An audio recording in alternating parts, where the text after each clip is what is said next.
បាទខ្ញុំបាទសូមអរកាយគោរពនិងជម្រាបសួរដល់អស់លោកស្រីនាងកញ្ញាពុកម៉ែបងប្អូនកូនក្មួយទាំងអស់គ្នាផងដែរបាទឆ្លៀតពេលទំនេរពីការងារខ្ញុំបាទក៏បានចងក្រងនៅអត្ថបទខ្លីមួយស្ដីអំពីភាពខុសគ្នារវាងជនពាលជនដែលមានអំណាចនិងជនដែលមានឥទ្ធិពលដែលមានអត្ថន័យនិងខ្លឹមសារដូចតទៅបាទវាជាការពិតណាស់បុគ្គលទាំង3ប្រភេទនេះគឺមានចរិតលក្ខណៈមិនដូចគ្នាទេបុគ្គលទី1គឺជាប្រភេទបុគ្គលជនពាលបាទបុគ្គលជនពាលនេះគឺជាប្រភេទមនុស្សដែលមានចរិតកាចសាហាវព្រៃផ្សៃយងខ្នងអសិលធម៌អវិជ្ជាធ្វើអ្វីមួយតែងតែចង់ឈ្នះគេអាងទៅលើកម្លាំងអាងទៅលើមាឌដោយមានហេតុផលអ្វីនោះទេ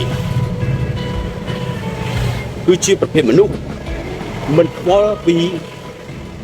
ទុក្ខលំបាករបស់អ្នកដទៃទេឲ្យតែខ្លួនអាចឈ្នះគេបានទោះបី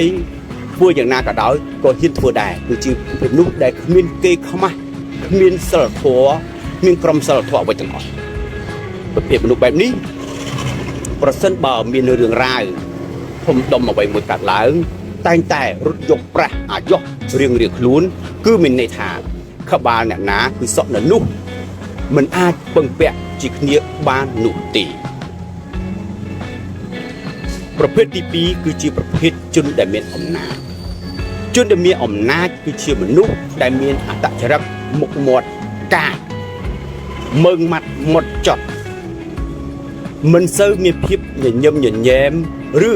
មានភាពប្រសើរតាក់ទងជាមួយបុគ្គលដែលមានឋានៈទូទាបជាងខ្លួនឬមានជីវភាពក្រីក្រជាងខ្លួននោះទេ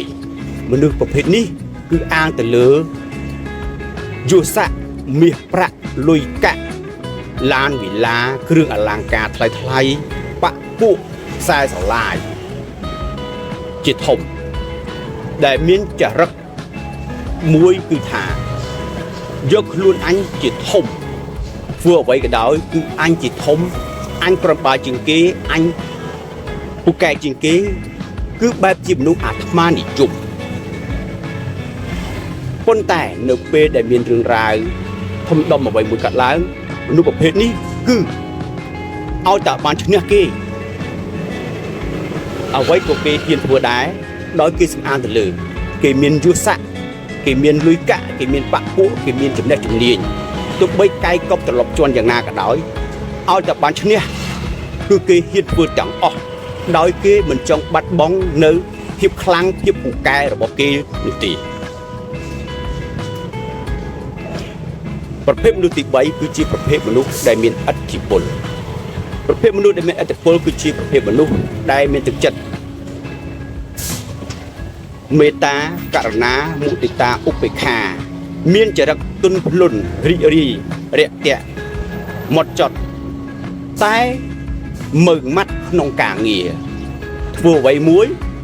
បើតាំងចិត្តតែធ្វើហើយគឺធ្វើឲ្យទាល់តែបានប៉ុន្តែ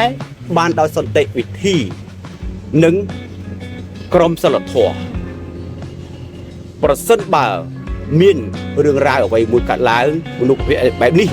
គឺតែងតែដោះស្រាយដោយសន្តិវិធីឈ្នះទាំងអស់គ្នាព្រោះទឹកចិត្តរបស់គេគឺជាទឹកចិត្តដោយមេត្តាអាណិតស្រឡាញ់មនុស្សគ្រប់គ្នាយកចិត្តខ្លួនឯងទៅដាក់ក្នុងចិត្តអ្នកដទៃមានន័យថាខ្លួនបានសុខហើយក៏ចង់ឲ្យគេបានសុខដូចខ្លួនដែរមនុស្សប្រភេទបែបនេះគឺយើងអាចពឹងពាក់បានយើងអាចប្រសើរតាក់ទងបានគឺមានភាពត្រជាក់ត្រជុំសុខដុមរមនារីកចម្រើនរុងរឿងបាទជាចុងក្រោយខ្ញុំបាទក៏សូមថ្លែងអំណរគុណយ៉ាងជ្រាលជ្រៅដល់អស់លោកស្រីនាងកញ្ញាពុកម៉ែបងប្អូនដែលខំចំណាយពេលវេលាដ៏មានតម្លៃមកតាមដានកំសាន្តអារម្មណ៍ជាមួយនឹងការបកស្រាយនៅអត្ថន័យនៃអត្ថបទនេះតាមបណ្ដារហូតដល់ចប់ហើយក៏សូមជូនពរដល់អស់លោកស្រីនាងកញ្ញាឲ្យជួបតែក្តីសុខក្តីចម្រើនរស់ស៊ីបានហើយរាល់ការធ្វើដំណើរទៅណាមកណាឲ្យជួបតែសុខសុវត្ថិភាពទាំងទៅទាំងមកបាទសូមអរគុណសូមជម្រាបលា